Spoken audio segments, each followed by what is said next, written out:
लिए अमेरिका भी चाहता है, क्योंकि अमेरिका को यह डर है कि कहीं रशिया और चीन बगराम एयरपोर्ट पर कब्जा न कर लें तो अमेरिका के लिए मुश्किल हो जाएगी। दर्शकों, एक बड़ा पैनल मेरे साथ जुड़ रहा है। उनके जरिए अगले 1 घंटे लगातार हम ये समझने जानने की कोशिश करेंगे कि आखिरकार बलूचिस्तान में जो कुछ हो रहा है, अफगानिस्तान में जो कुछ हो रहा है, पाकिस्तान की भूमिका किस तरह से यहां पर बहुत अहम हो जाती है। इसके अलावा क्या पाकिस्तान का भविष्य अब और मुश्किलों भरा होने जा रहा है। स्वागत कीजिए मेजर जनरल अनुज माथुर साहब का, डिफेंस एक्सपर्ट है। सर, बहुत बहुत स्वागत है आपका। निसार अहमद शिराजी, अफगानिस्तान की डेमोक्रेट की पीपल पार्टी के मेंबर हैं, नेता हैं। सर, आपका भी बहुत बहुत स्वागत है। Thank you so much sir कि आपने वक्त दिया। हसाम दुरानी साहब, पाकिस्तानी पत्रकार है, कुछ ही वक्त में जुड़ने वाले, उनका भी बहुत बहुत खैर मकदम है। सबसे पहले मैं सर आपके पास आ रहा हूं, मैं डिफेंस के लिहाज से जनरल साहब आपके पास आ रहा हूं, समझना चाह रहा हूं कि अभी जो रात को मामला हुआ है, तस्वीरें आप देख ही रहे होंगे सर, कमोबेश आपकी स्क्रीन पर है। कल रात को 400 से ज़्यादा लोगों को पाकिस्तान एयर स्ट्राइक में मार दिया, और सफाई पाकिस्तान ये दे रहा है कि हमने एयर स्ट्राइक सिविलियंस पर नहीं की, हॉस्पिटल पर नहीं की, आतंकवादी संगठनों को हम मार रहे थे। लेकिन जो तस्वीरें आई इंटरनेशनल मीडिया की कवरेज में, ये दिखाई दे रहा है कि वहाँ पर सिविलियंस को बहुत नुकसान पहुँचा है। क्या यहाँ से ये लड़ाई और ज़्यादा हिंसक होने जा रही है, क्योंकि तालिबान किस तरह का है, तहरीक तालिबान के लड़ाके किस तरह के हैं, ये सबको पता है। क्या यहाँ से अब ये वॉर एस्केलेशन और ज्यादा डीप और ज्यादा इंटेंस होने जा रहा है सर? बिल्कुल बिल्कुल, आप ठीक कह रहे हैं। देखिए, मैं आपको 1-2 बातें पहले, इससे पहले कि मैं बताऊं, इस प्रश्न का उत्तर दूं, 2-3 बातें आपको बता देना, क्लैरिफाई होना चाहिए। ये जो अफगानिस्तान में पाकिस्तान कर रहा है, ये आज नहीं है, ये 50 साल से चल रहा है। जब 1979 में जब हुआ था, उसके बाद अमेरिका के कहने पर पाकिस्तान ने कत्लो गारत अफगानिस्तान में मचाई थी। जो जो जो जो आज की तारीख में आपको आतंकवादी संगठन दिख रहे हैं, उनका जन्मदाता पाकिस्तान है। उन्होंने वहां वो किया। उसके बाद 2001 के बाद दोबारा उन्होंने यही किया अमेरिका के कहने पर, और वो लगातार 2001 से 2021 तक। उस समय वो एक टाइम है जब तमाम जिसके बारे में कि उनके जो रक्षा मंत्री हैं वो भी कई दफा इसको एक्सेप्ट कर चुके हैं कि 30 साल से हम आपके लिए ये गलत काम करते आ रहे हैं। तो वो जो गलत काम था वो यही था कि अफगानिस्तान के अंदर आतंकवाद फैलाना, बिल्कुल साउट एब्सोल्युटली क्लियर। और अब ये तीसरी बार करने का प्रयास कर रहे हैं।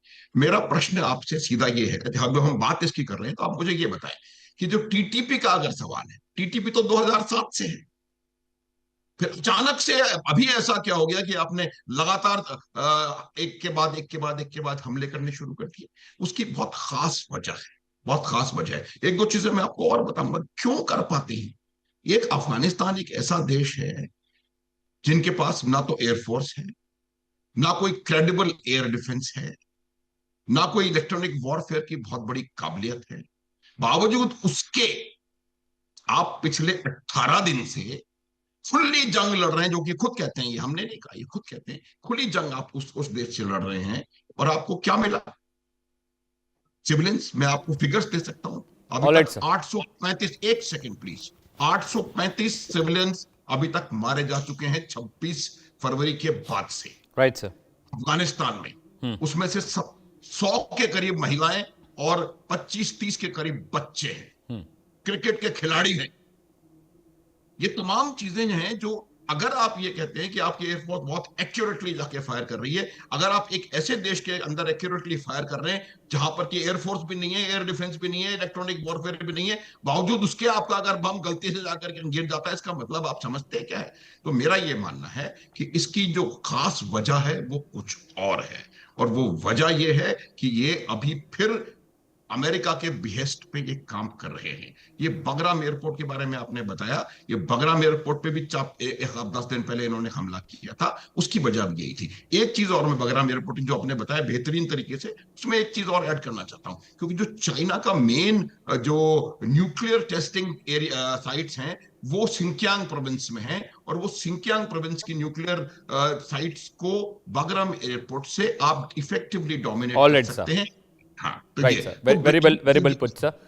निसार अहमद साहब मेरे साथ हैं। निसार अहमद शिराजी साहब नेता हैं, अफगानिस्तान का पक्ष रखने के लिए आए हैं।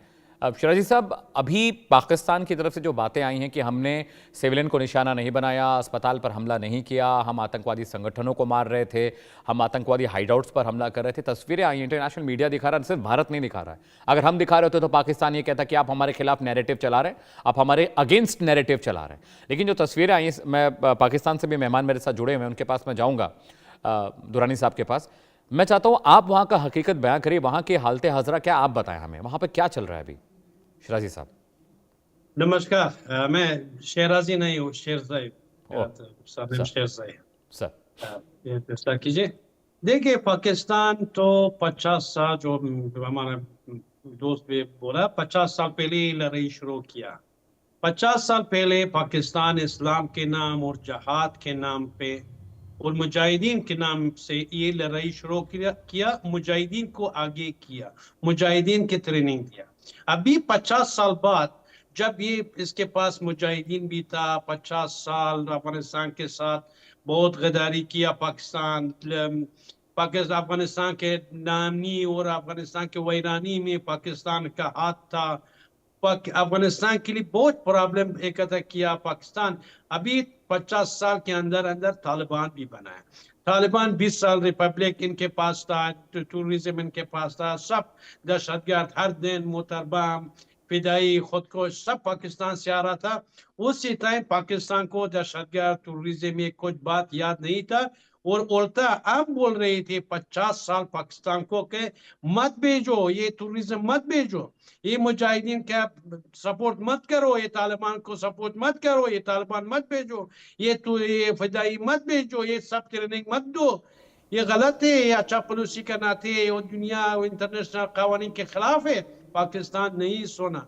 यही सब पाकिस्तान का पैदावार है। अभी अगर ये अफगानिस्तान में अगर पाकिस्तान शिकवा कर रहे, जिस बात से पाकिस्तान शिकवा कर रहे कि खुद बनाया, यही तालिबान, यही टूरिज्म, यही टीटीपी सब, और 50 साल पाकिस्तान अफगानिस्तान के खिलाफ लड़ाई शुरू किया जहाद के नाम, मुजाहिदीन के नाम। एक बड़ा प्रोजेक्ट था जहाद और मुजाहिदीन, पाकिस्तान वाइसराय और पाकिस्तान के लिए बहुत बड़ा प्रोजेक्ट था। अभी 50 साल बाद दूसरा प्रोजेक्ट जो बहुत फायदेमंद है पाकिस्तान के लिए, टीटीपी। अभी टीटीपी जो खुद पाकिस्तान बना, पाकिस्तान के पास है, टूरिज्म या टूरिस्ट, दहशतगर्द, ये सब आसिम मुनीर को अच्छी तरह पता है कि इनका ठिकाना कहाँ पर है, अफगानिस्तान में या पाकिस्तान के अंदर, इसका बेस कहाँ पर है, अफगानिस्तान में या पाकिस्तान के अंदर। सब आसिम मुनीर और आईएसआई चीफ को अच्छी तरह पता है, शहबाज शरीफ को अच्छी तरह पता है। और ये जो लोग, ये आसिम मुनीर और शहबाज शरीफ, आईएसआई चीफ,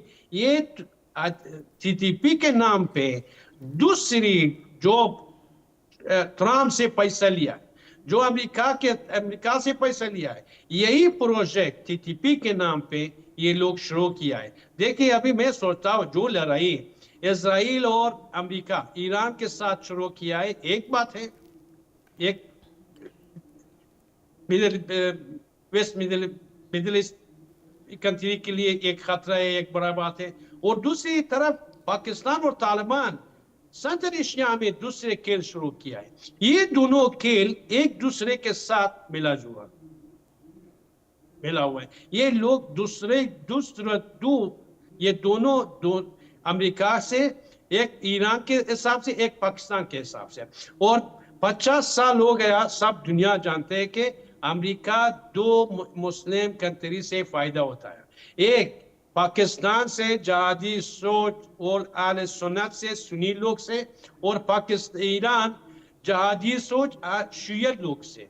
वो मिडिल ईस्ट कंट्री में और ये सेंट्रल एशिया में, दोनों का पर्दे के पीछे कुछ बातें हैं। और ये लड़ाई जो पाकिस्तान अफगानिस्तान के साथ शुरू किया, अफगानिस्तान आम लोग के साथ शुरू किया, और ये तालिबान 20 साल पाकिस्तान के पास था। पाकिस्तान अच्छी तरह जानता है कि तालिबान क्या कर सकता है, कितना पावर है तालिबान को, कितना पावर है अफगानिस्तान में। ये क्यों शुरू किया है? ये सब के पीछे वही बकराम है, वही अमेरिका है, वही डॉलर है जो मुनीर और शहबाज शरीफ को मिला। निसार साहब, please stay with me. Durrani साहब भी मेरे साथ जुड़े हुए, पाकिस्तानी पत्रकार हैं।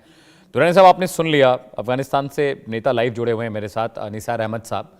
ये क्या कुछ कह रहे हैं कि सिर्फ अमेरिका का प्रेशर है जिसकी वजह से आप कर रहे हैं, अमेरिका के प्रेशर में आप ताल्लुकात बिगाड़ रहे हैं, बगराम एयरपोर्ट एक रीज़न है। और चलिए, इंडिया से एक नैरेटिव डिफरेंट तरह का आपके खिलाफ आ सकता है, आई अंडरस्टैंड, लेकिन निसार साहब तो अफगानिस्तान में राजनीति करते हैं, वहाँ के नेता हैं, लोकल पॉलिटिशियन हैं, वहाँ के लोगों के बीच में रहते हैं। इस पर आप क्या कहेंगे दुरैनी साहब? मैं चाहता हूँ आप थोड़ा क्लैरिफाई करिए इन आरोपों को। सबसे पहले तो आपका शुक्रिया और मेरे जो पैनलिस्ट हैं उनको मेरा सलाम।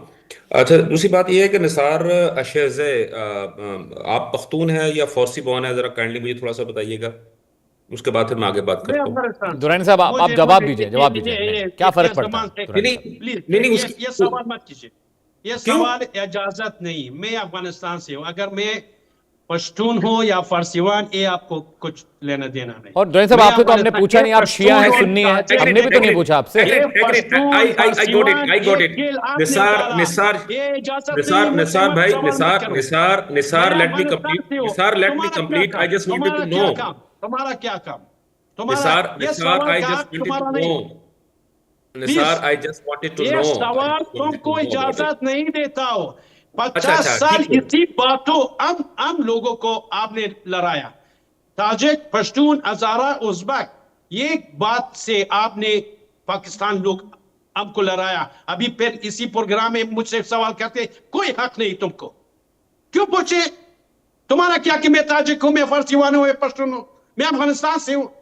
तुम्हारा क्या इजाजत नहीं देता? हक अच्छा नहीं बस है, अब सवाल आप मत अब आप करो। थोड़ी देर चुप कर जाओ, अब आप थोड़ी देर चुप ये कर जाओ, सवाल मत करो। थोड़ी देर चुप गलत कर सवाल जाओ, चलिए, मत दुरानी करो। साहब से जवाब ले जो लेते हैं। मुनाफिकत साहब, किया, आप जवाब थोड़ी दीजिए। देर चुप जो कर जाओ, मुझे 50 बात साल करने दो। मुनाफिकत किया, अभी इस प्रोग्राम मुझे में आपकी मुनाफिकत मत बात करो। का मुझे अपनी अंदाजा बात हो करो। गया आप क्या हो, मुझे अंदाजा हो गया हसाब आप क्या हो। हसाब ज्यादा मुझे चुप लगता है करके कि मुझे बात आपको करने दो। जवाब देना देखिए, चाहिए था, ये इसमें पढ़ने की देखिए, जरूरत ही नहीं है। आप नहीं जवाब पढ़ने दीजिए। की हाँ, जरूरत है। हाँ। माथुर, अपना क्या नाम है आपका भाई मेरे, आप अमित। बिल्कुल इसमें है अपना ये अमित अमित सिंह भाई, ये बहुत जरूरी होता है। लेकिन खैर है, कोई बात नहीं, इट्स ओके। मैंने जो बात पूछनी थी वो मुझे पता लग गई। अच्छा, बात ये हो रही है, इन्होंने कहा है कि अफगानिस्तान के अंदर पाकिस्तान के मसाइल हैं और ये सर देखिए, एक वक्त में तो आपके भी ही चैनल के ऊपर शायद आप ही के प्रोग्राम, एक दो प्रोग्राम ऐसे थे जिनके अंदर मैंने बड़ी खुल के बात की थी कि हाँ, हमारे कुछ इश्यूज थे, हमसे कोई गलतियां हुई हैं और हम उसको मानते हैं। लेकिन बात ये होती है कि जब आप एक गलती को कर लेते हो, लेकिन कभी ना कभी एक वक्त ऐसा जरूर आता है, जैसे कुछ बड़ों की कुछ गलतियां होती हैं। जैसे माथुर साहब जो है वो मेरी इस बात को बिल्कुल शायद वो माने या ना माने, उनकी अलग बात है, लेकिन मेरा ख्याल है कि ये बात बिल्कुल दुरुस्त है कि जब आप कोई गलती करते हो, आपके बड़े अगर कोई गलती करते हैं, तो हमारी नस्ल के लोग या उनके बाद आने वाले जो लोग होते हैं, उनको वो गिरा जो होती है वो अपने दांतों से खोलनी पड़ती है।